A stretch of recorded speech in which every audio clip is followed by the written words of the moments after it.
So jumping off that there, we have this confederacy of angels that they have all contrived to commit this sin. I love what Samyaza says there as they're about to swear these oath. And tell me if I've got this right here. So this is after they've already fallen from heaven, Mhm. and they know that they're going to be damned creatures for the sin of going with Satan and forsaking God and Yep. his truth and his grace. Um, so my take on this here and what Samyaza says, he says, it says, and Samyaza, who was their leader, said to them, I fear that you may not wish this deed to be done, and that I alone will pay for this great sin.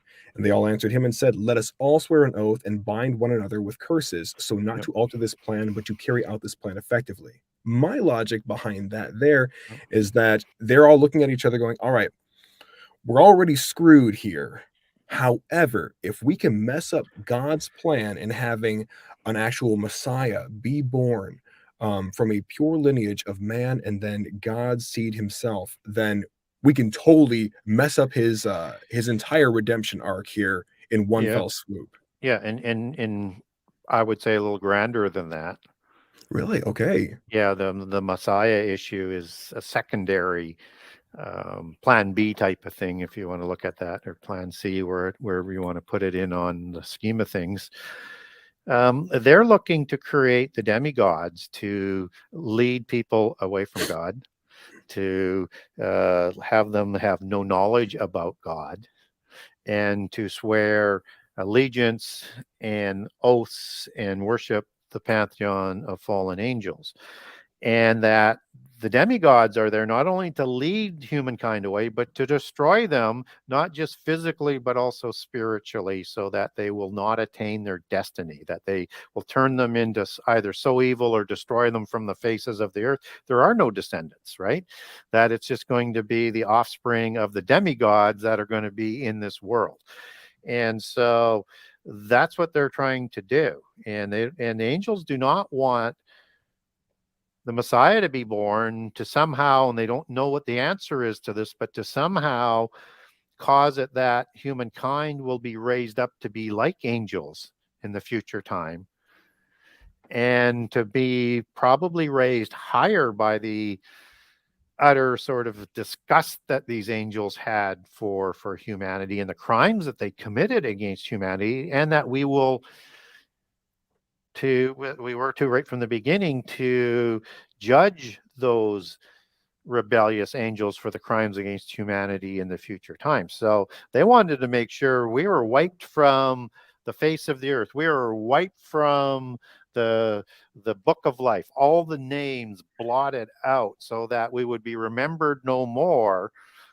Sounds very familiar when you start getting into the Israel Yeah. scenario at the time of the conquest. It's the same plan, um, to be a inferior, not worthy being, and to justify the angelic rebellion, so that they would be able to have their own realm on their own. They knew they couldn't win. They Hmm. always knew that.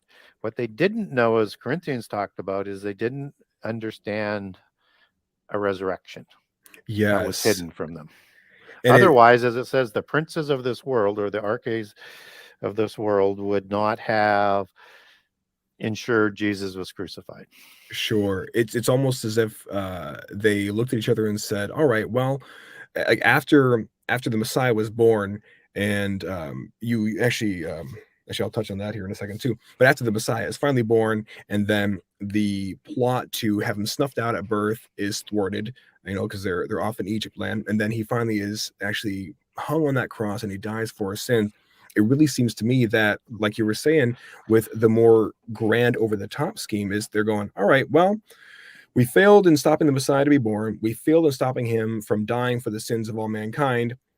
Let's hit God where it hurts and let's see how many of his children we can Yeah. cause to completely corrupt and fall away as we can and see how many we can take with Yep. us. And I think that because nothing is new under the sun, that within that Nephilim culture before the flood, there was an antichrist type figure that we don't know a name just as there will be an Antichrist figure in the end time, and just as all the leaders of the beast kings are trying to become an Antichrist figure, except that Michael prevents that from happening. He doesn't prevent the beast empires from rising. He prevents Antichrist from taking power until the ordained time. And so, I think that we need to understand the days of Noah so we can better understand what that end time is going to be Mhm. like from that sort of perspective. And we also get an incident in the book of Giants of Enoch where there's these dreams that they're going to go to, that the giants are having, and they go to Enoch to say, is there anything that we can do to prevent this catastrophe from coming? And Gilgamesh in the book of Giants. So the Gilgamesh after the flood then would be named after the giant before the flood, which is not unusual, just as Hercules would have had a counterpart before the flood. And Sure. because Zeus is an offspring god after the flood who creates Hercules by marrying alchemy, El, El, Aclyme,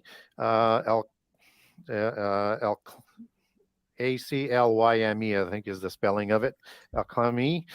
Clean? I'm butchering it a little bit, but I'm close. Just You're a, doing a better than I would bit have. of a dark spot on that. But anyways, he's a post-diluvian giant. So Gilgamesh in the Book of Giants, he's so upset that he is going to try and storm heaven. He's like an antichrist type figure, and he's going to make war with the sons of God. He's going to make war with the angels, and that's antichrist like um, pedigree, if you want to put it that way, because in Yeah. Daniel 10, Antichrist will storm heaven, which is, I think, happens at the same time as the war in Revelation 12 at the midpoint of the last 7 years. And they're going to try and take over heaven just as Satan tried to do in Isaiah 14 and do it again in the end time. But Antichrist actually pulls down some of the starry host in Daniel 10 and tramples on them. Wow. So now, I guess when Daniel's referring to him pulling them down, is he referring to a secondary fall, or is he referring to the Antichrist, like, literally besting them? Well, if you go to Revelation 12, you understand that Michael pushes, and his armies, they push all of the fallen angels down to the earth, right, for the last 3.5 years. But it would seem that Antichrist, who is kind of leading that as the false Messiah to overthrow the dark Lord of the universe, as they like to call the God of the Bible, he's able to wrestle some of these angels as prisoners down to the earth and does horrible things to them in the end time to show how powerful that they actually are, to put out propaganda. We didn't really lose this war, right? Yeah, So they have to come up with some sort of story on that. it's man, it's all so counterfeit. I love how you describe inside Genesis 6 Conspiracy, your book there, about how Satan and his minions are more or less trying to duplicate every Everything. single great event that God has done. Yeah. If for nothing other than to cause just even more mass falling away. And it's why we even have inside the Bible where it says, were it not for the fact that those days were cut short, not even the elect would have been able to stand up under it. Yeah. Everything would have been destroyed. No flesh would survive if the days weren't cut short. And even the elect will be deceived if that were possible, which is why he is going to save the elect from that time of trial. And that's the time of the mark that marks the ones who will be going under the wrath of God. We'll go through tribulation, but we won't Mhm. go through the wrath. And the wrath happens in the last year of the last 7 years. But we'll be saved that where you have to make that choice because the deception will be that strong. It will deceive some of the elect. And you have to understand he's going to do a counterfeit resurrection. He's going to have a counterfeit Armageddon. My gosh. My gosh. So I Everything recently attributed to Jesus will be counterfeited. I recently watched, one of the Fall Brothers documentaries, and they were talking about the final great deception, Yeah. and actually they referenced you. It looks like you did some work on, with them on that, I documentary. actually didn't do any work with them, but I worked with them on podcasts and stuff like that, and they Oh, really like okay. my stuff. So Well, what they their difficulty is they work for a company that takes a different eschatological position on some things than I do. So Gotcha. So, well, I mean, and I guess, to that end, they mentioned a lot of the same things that we're touching on here, the counterfeit nature of things. So, sort of piggybacking off of that, I noticed one of the chapters inside the Book of Enoch specifically talked about those seven sacred sciences that you have these seven angels that are taking upon themselves to start imparting to men. Now, in their doing that, is that to say that there wasn't an understanding of, say, like mathematics, or an understanding of like trigonometry or geometry already on Earth, or was this them sort of taking it and corrupting it? yeah, so I would say that Enoch, as what the Gnostics believe, and particularly through the records of ancient Masonry, who take their organization back to Cain and Enoch and Lamech of the Cain line, and Tubal Cain and Jubal and Nama Hmm. as great patriarchs, um, say that they did have knowledge that was handed down from Adam, from God, because he had to run this massive, um, almost continent like, from the Euphrates to the Nile River, My where gosh. there was all of these orchards, all of these herds of animals, domesticated animals, crops, all sorts of crops. As you take that language back to the Hebrew, you understand this has been sort of whitewashed as to the size of. He would have had to been taught by God all sorts of things, Hmm. and because it's absolutely massive. And then God actually provided him one helper. Here you go, So kid. Figure it out. yeah, Just you two. yeah, yeah. Gosh. I've doubled your capacity. So, um, so that knowledge was passed down to Cain, and Cain passes that knowledge on to Enoch, his son.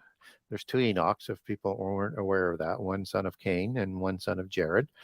And the polytheists, they raise son of Cain, Enoch, to almost godlike status, as he's understood in third Enoch, as in being raised to an angelic type of being because of the knowledge.